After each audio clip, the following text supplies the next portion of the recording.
What's going on, everybody? Welcome to the channel. We're going to be talking about the new psychological thriller, Him. The film follows a young athlete descending into a world of terror when he is invited to train with a legendary champion whose charisma curdles into something a little bit darker than he expected.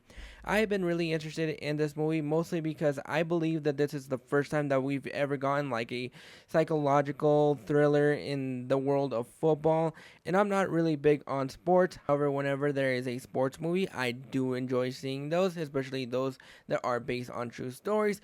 But the thing that really got me hooked on this movie is the fact that it was going to be taking the psychological thriller and hopefully be able to have something very special, not just to say, but also something new for football fans. And seeing how this movie is being released around the time that football is starting to kick off, I was really hoping this movie would be something special. And while I did not hate this movie, I thought there were some things to enjoy about this movie. It definitely is a bit of a disappointment. The film is directed by Justin Tippin and produced by Jordan Peele. The marketing for this movie has gotten people confused. A lot of people think this movie is directed by Jordan Peele when he is just really producer by name. Justin Tippin is the director, and I think this movie shows that he is a capable director. One thing you're going to hear about this movie is that it is a visually beautiful looking movie, and it really is. I really enjoy how he was able to construct a lot of these set pieces, especially when it came down to the cinematography.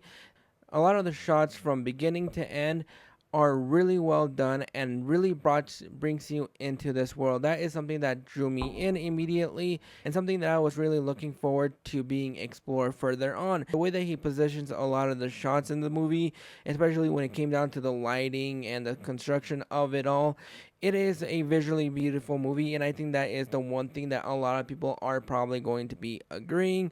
However, I think that is really the only thing this movie has going on for it. While this movie is very visually beautiful, for the first act, there were a lot of moments that genuinely had me tensing up a little bit more.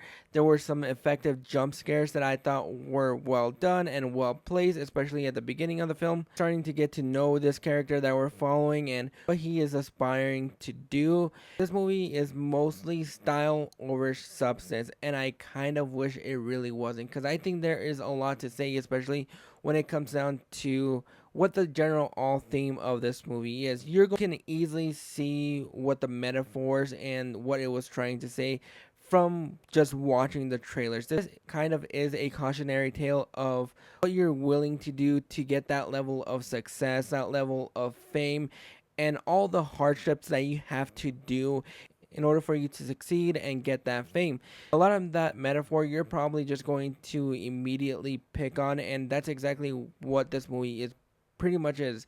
It's pretty much about this guy trying to be the best that he possibly can. He's training with somebody that he looked up to, somebody that he aspired to, since his legend was out of the game, played by Marlon Wayans. And I thought the performances were well done. This is the first time that I've seen Tyreek Withers do anything. This was my first impression of him.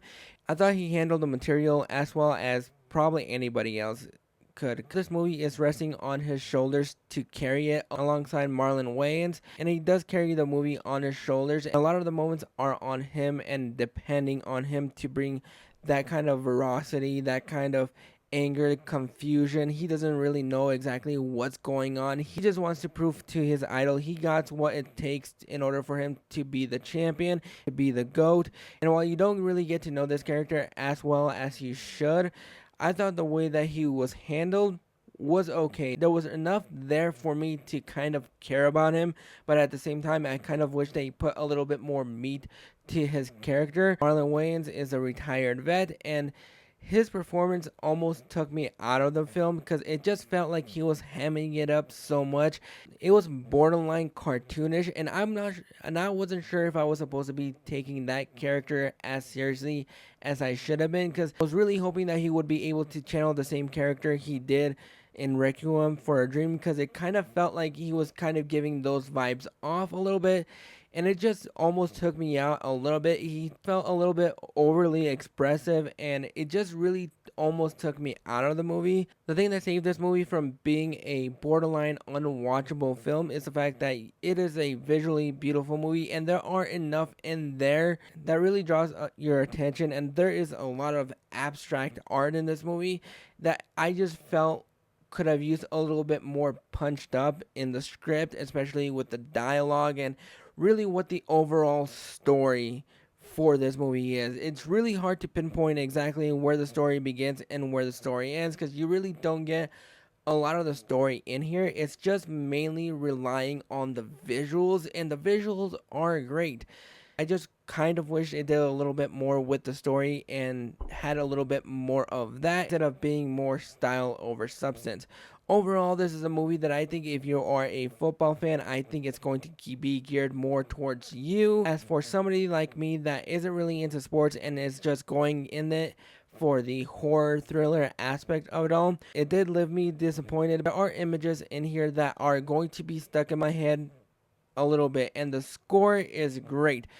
I just wish we had more of that in here and a little bit more of the story and a little bit more of the characterization, because it's hard for me to get behind any other characters. I wish that it was a little bit more story than it was anything else, but overall this is a okay movie. I don't think you're going to hate yourself so much if you just watch it on streaming. But those are my thoughts on him. Have you guys checked it out? Are you planning on checking this film out, or do you just have no interest? Drop those thoughts in the comments below. We'll catch you guys for the next video.